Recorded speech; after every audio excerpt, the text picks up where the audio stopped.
All right, so today's topic on Broker Time is when you have clients who want to buy or start working in the Airbnb world. And so I actually did some research in a county west of here near Winchester. And so I found out during that, and I think I kind of knew it, but I didn't know there was this huge difference in the way the counties require Airbnb to work. And I'm going to say Airbnb, I mean short-term lodging, okay? Because there's like several that are coming in to do this now. So Fairfax County is the premier market that we work with, or it's the main market that we work with. And so I'm going to look at this one predominantly, but be aware that what you're seeing here, it's not unusual that you're going to see this also in all the other jurisdictions, and every jurisdiction is different. So Arlington has their own, Fairfax, Prince William County, I couldn't find it. I know they have some regulations, but it might be a little hidden. The state code actually has some definitions on what Airbnbs are, but they leave it up to the counties to regulate it. So what is your, and I really want some input here from you guys. What is your idea of, or what's the idea of the clients that are coming into you saying, I want to get a property and Airbnb it? They use it as a verb. What are you hearing from them? What do they think that looks like? Short-term leasing. What's that? Short-term rentals. Short-term rental. I mean, the average rent in our area, let's say it's $3,000. That's $100 a night, roughly. Yes. Do you get more than that with Airbnb? No, less. Yeah. $100 a night. If you're renting out several rooms, you're probably getting a lot more than that, actually. Well, yeah.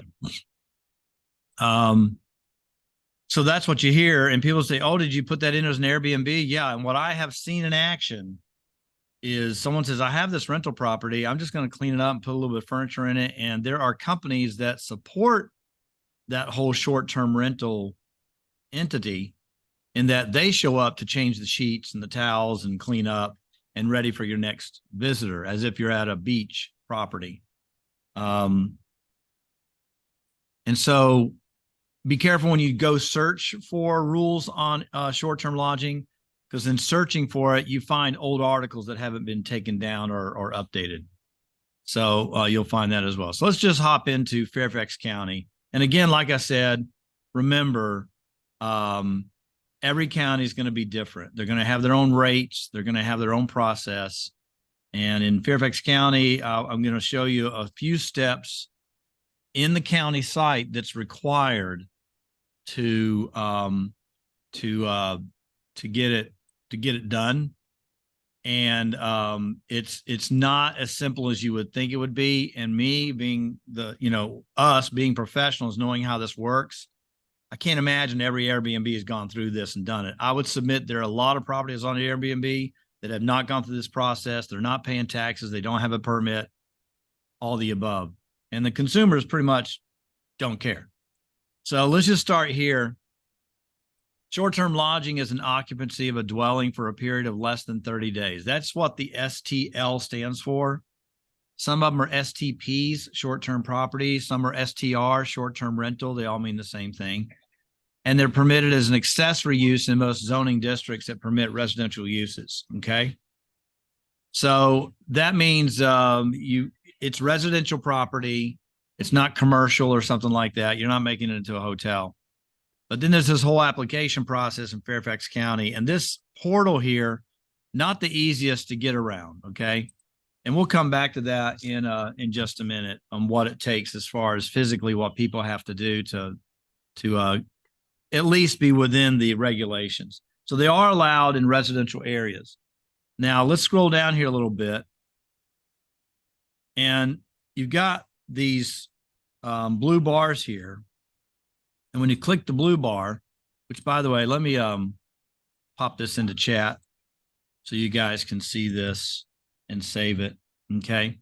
So that's where I am right now, is on this website. The the short-term lodging, and this was we're gonna walk through this. And so here's some highlights, and then we'll go through it piece by piece. Okay. It's allowed in residential properties. The owner or tenant is what it says here. So ergo, if there's a tenant can rent out their rooms as Airbnb with approval from the landlord. So that might be something you want to start looking at in your closer in properties. So, hey, by the way, if you're putting a property out there for rent, hey, they want to Airbnb this. They want to take the third bedroom or the fourth bedroom or downstairs and rent it out. With these restrictions here, it's not a big issue. Doesn't seem to me it's a big issue. But just be aware that a tenant can do this as well. Landlords and HOAs may limit a short-term list rental. Okay. So even though it's allowed by state and county law, you can't just do it because you want to. You got to check with your HOA. They may have rules on that. And it does require an authorized agent in the area, which is just a responsible adult that's going to answer any questions that might come up about the property. That's like for authorities, emergency personnel, people in your community. They have someone they can go to ask questions. To get a permit, you have to get access to a website here called Plus. And through Plus, you apply for the application to get the permit. The permit's a couple of $100 a year. We'll get more into that in a second. There are taxes on these. And I believe, and if someone knows more than me on this, that the online service providers, Airbnb and VRBO and those guys, I think they collect the tax and pay it back to the county. If someone knows more about that than me, then please let me know. But if they don't, have the choice on Airbnb, on VRBO, I think they do it for you. But okay. On Airbnb, you have a choice whether you do it as the owner or okay, they do it. Excellent, thank you. That's what I thought. Because I know some Airbnb investors, and they say, "Oh yeah, it's online. They rent it out. I just got to make sure the property's ready to go." And so it sounded like they did pay the taxes. But if you don't pay the taxes, there's penalties for not paying it, and penalties for not filing, and they're like 5% penalty and a 5% monthly or a 5 annualized percent penalty for not doing it. So those are the highlights. And now I wanted to actually go through what the Fairfax County looks like. So there is a subsection of the zoning code that allows this. So an application for short-term lodging must be submitted to the zoning. The permit is good for 2 years, and it automatically expires. Okay, so you got an investor that thinks they want to do this. They're going to have to keep up with that license. Okay. It is for a regular dwelling or a mobile home. You have to comply with the applicable version of the USBC or Virginia Manufactured Home Safety Regulations. Have a working multi-purpose fire extinguisher and interconnected smoke detectors. I think a lot of this just makes sense, but you just got to make sure people are doing this. Have a plan posted inside the door to each sleeping room showing the exit pathway from the sleeping room to the nearest exit. I've stayed in a bunch of Airbnbs, not around here, never seen this, but this is the requirement. Have one designated off-street parking space available for lodgers, which the operator has the authority to reserve for short-term lodging purposes. Okay. Short-term lodging operator must be a permanent resident of the property hosting the short-term lodging use, as demonstrated at the time of application. All right. Which means you're not supposed to just leave it and just have it continually renting out. You are supposed to be a permanent resident. So for some folks, this may mean, I know a couple of them actually, where they own a property close in and they have a house out in the burbs or further, and they come in to use that property for commuting, but then rent it out. Or if someone says, hey, I need it for this week I'm in town, they just go back home. But it is a permanent resident for them, and that's how they would work it. But you got to be careful where people just want to rent it out every night, all the time. And that's why you have to look at the county by county regulations to see what they require. Okay. You got to obtain written consent from the owner of the property for the short-term lodging. That's where you understand, okay, we can do short-term lodging here if we are tenants. I could see where a landlord may be a little nervous about that, not having had experience with the tenant, but probably would be more apt. If it was me and they were living in my property and they wanted to do it right up front, and being in the business, I probably would not have as much an issue, because I figure if you're going to Airbnb your part of the house, you most likely going to keep it up nicer, because you're not going to, let it go down when you want people there who people want to come there and stay overnight for a few days. So possibly that's my thinking on it. You assume responsibility for determining whether any regulations, prohibitions, and covenants according to the dwelling or the home or prohibit short-term lodging. So you got to research that. Designate at least one person who consents to serve as an authorized agent for the short-term lodging. So they have to be listed in the county records, name, address, phone number, email, that you're the person we talk to when something's going down. Now, this is where I know for a fact then, because of their practice, there's a lot of Airbnb in Fairfax County that are not following this. First one here, no more than 60 nights per calendar year. I mean, think about that. So the idea is, even if you have people there 6 or 7 times or half the year, 2 nights a year, that's way over 60 nights. So per month, that would be 5 nights per month that you're putting this out. So it'd be 1 2-nighter weekend, the rest of them only 4, and then someone the rest of the time. So I guarantee you with this one, folks are not adhering to this rule in Fairfax County. Maximum number of lodgers per night may not exceed 6 adults. Like I was telling you, I was looking this up for a property near the mountains for a client, and they require the health department to come take a look at the property to determine how many people can actually be in here short term. And then they also want to know what's your septic rating, because in the mountains, it's mostly septic. So they don't want a party house over the weekend, every weekend, and you're not supposed to have more than 6 people in the house. Having, 6, 7, 8 people, it's not like a beach home kind of a thing. So they want to know that in that county. Not more than 6 people, except where the USBC requires fewer occupants. All lodgers occupying a short-term lodging must be associated with the same rental contract. So this wipes out the whole thing. I've got 2 people upstairs and 1 person in the basement and a couple people on the main level. And it's 3 different sets of people. You're not supposed to do that in Fairfax. The maximum number of rental contracts per night is 1. So that's, again, if you got 3 nights coming up over the weekend, you can have 1 contract for 2 nights and another contract for the 3rd night, but you can't have, crossover contracts. Events and activities, all these things that are listed here are prohibited. Okay. So, banquets, parties, weddings, meetings, fundraising, commercial or advertising. It's just personal. You're coming here into town. You're going to go see the stuff out there. You can't have this event, bring a bunch of people in and do a multi-level marketing presentation. You can't have a wedding at the parties. I don't know. What's a party? Define that. But you get what they're doing here, because they're understanding these are residential properties. You got to have the short-term lodging permit number and identify the location of the parking space. I think they're trying to tag the folks that are in like an apartment environment, condo, limited parking.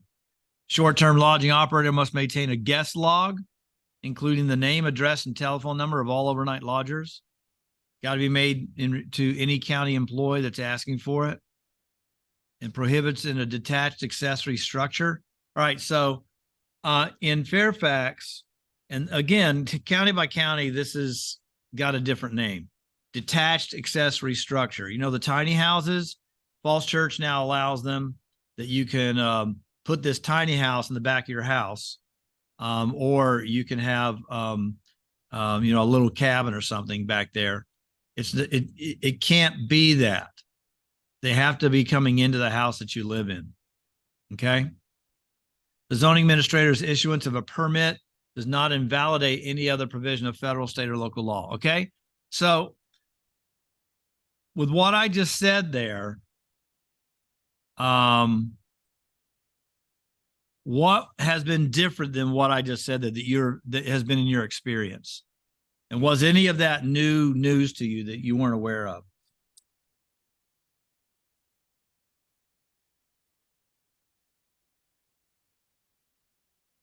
Okay, thanks for coming out. Sounds like y'all already knew all that. So anyway.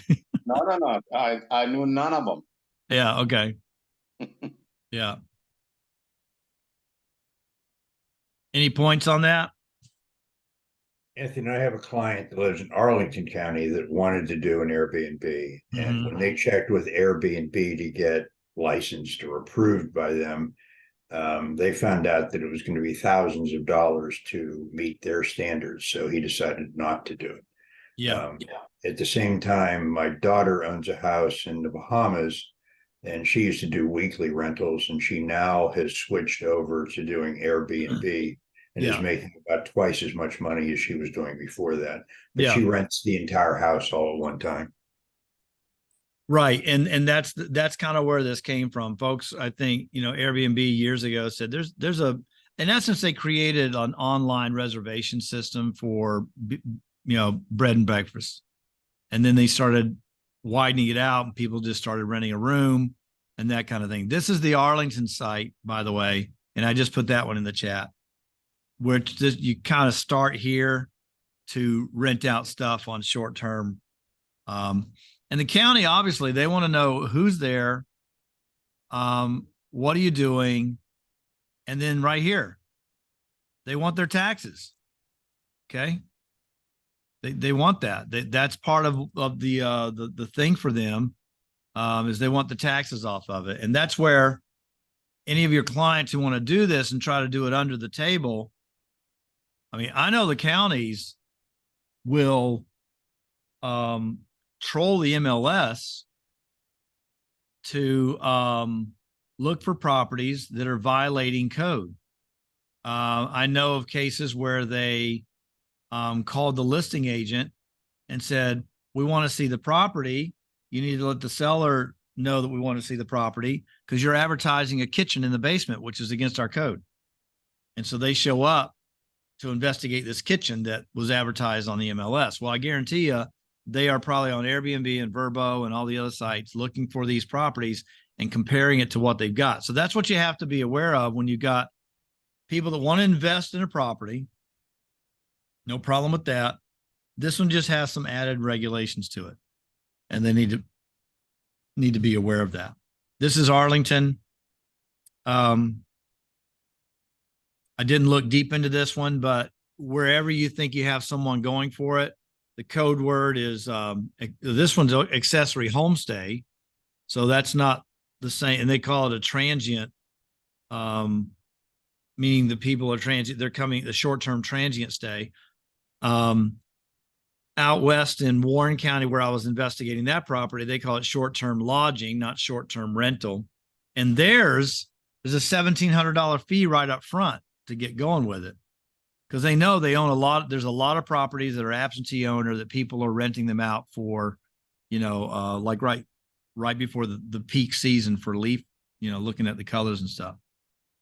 So this is this one here is Arlington. Okay. All right. So that's kind of all I have right now for the Airbnb. Has anyone else got any more questions on that, or do you have something else that has been on your mind? Yeah, Marty. So if we are a buyer's agent and the clients want to do this and it, as long as we've given them like, hey, you need to check out, for instance, Fairfax was my situation, and I even sent them some of the links, some of the dialogue and so forth. As long as I've told them this is on you, but I'm not sure that they're actually have, you know, Yeah.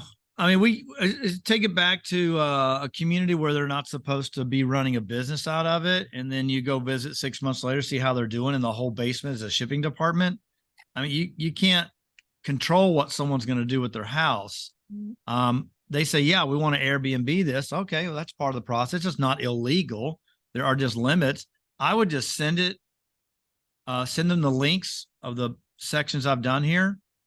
And there's nothing in our contract that requires us to disclose anything more than that. It doesn't even require us to disclose that. So I'm like, I've given them the sites. I'm aware of it. I don't want us to ever be in trouble for not being aware. But for me to hound them, to have them sign off on something, that's not required. I know that my clients from their first Airbnb which they had in their basement, they're totally paying, it's covering their mortgage payments completely. Yeah, sure. And they're like big believers. So, Yeah, and they just bought a second. I think they're gonna rent out completely or use as an Airbnb the first home, and they just bought another one with an accessory unit. Anyway, so yeah, I'm probably going to do a consumer facing video on this just for my own channel. Say, hey, so you want to do Airbnb? Let me tell you first thing, you gotta know what the local law is, and just start telling them that. Two things, it will scare some of them out, but others, if you have a video like that or a blog or something, the fact that you know this information, I think people want to invest, but they don't want to get in trouble. And I think you come across like, I'm aware, I know what's going on, what laws are, did you know, that kind of a thing. And so I think just the fact that you're sharing it with them. I had one that wanted to rent a property, and then he was very upfront with it. It's all about air. I said, great, here's the Airbnb rules. Suddenly he disappeared. Like, oh, I didn't know I couldn't rent it out 365 days a year. So anything else on Airbnb, or what other questions do you have about anything else? I have a question about that, Anthony, because in my experience, the 60-day rule has not become, like, how is that enforced? I've never really known of that being. We don't know. Yeah. I mean, Okay. the way the county enforces stuff is many times they get a call. I think there's a bunch of people coming and going in this house, and the county looks it up, and they Neighbors. Yeah. It's neighbors calling them saying what's going on. And if that community doesn't not allow it, it's okay. But what most people don't know, what you just pointed out, is that they don't know it's supposed to be limited to 60 days a year. That's the big aha to me when I started researching this. I didn't know that limit was there. Now, am I in trouble? No. Huh? Same in DC, 60 days? Yeah. Bet you that came from the hotel industry. So. For sure. Yeah. No problem with that. I get it. You know, the hotels had to jump through a bunch of hurdles to have a hotel. And now these people are like, yeah, come stay in my place upstairs. It's like, okay, where's all the rules and regulations here? Wait a minute. You know, I could see them saying that's unfair, and it would be, you know, but I see where the county could definitely be interested in the local Airbnbs because of the money that they're missing out on if they're getting rented without paying taxes. Okay. Anybody else? Another question? Thank you. Well, anything else? Any other kind of stuff going on? No? Okay. All right. Gonna be a short one today. Thanks for coming out. I appreciate it. And pull those. I'm gonna leave this up for just a few seconds. Pull up the chat, and you can take just click those links, and then you can save it on your browser somewhere. I would definitely have those in a folder of short-term rental information for every area that you serve so that you can easily send that. Oh, let me show you real quick. You said DC. I want to show you what they have. They've got this nice PDF file. And they're very friendly. Hey, we know it's a strong market. You probably want to take a look at this stuff. requirements. You got to have insurance coverage. Okay. Clean hands issue. I'm not sure what this is, but I'm going to find out. So they definitely have some rules and regs too. This is an 8-page document. Got to have a license, a vacation rental license, rental platforms, apply for a short-term rental lease. So this is DC. And let me get this one for you too. So I've got 3 links there. One's DC, one's Fairfax, and one's Arlington. Okay. I apologize. I don't have Arlington in there. Okay, let me pull that in there.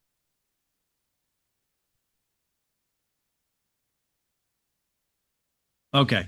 So those are the 3 links, probably the 3 big areas that we would serve. DC, Fairfax, Arlington. I would just suggest if you're interested in this, click those, read up on it so you know what that requires. And again, to Marty's point, no, it's not up to us to police what they're going to do with it. And if they're following the rules and regulations, it's just probably a community. They're wanting to protect the communities from just the community becoming a hotel. And also nuisance with people coming and going when that's not what it's really supposed to be there. But they say they want to do Airbnb, fine, do Airbnb, but here are the rules. Okay, let's go keep looking for a house. All right. Okay, I got a question.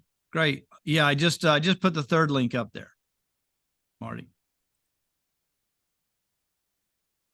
You see it?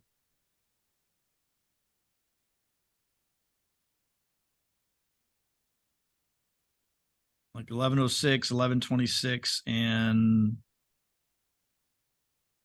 which one do you see? Which one do you see? Arlington, DC, and Fairfax.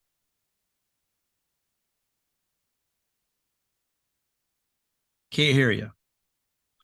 I don't see Arlington. Hang on. Don't see Arlington? All right, let me do it again.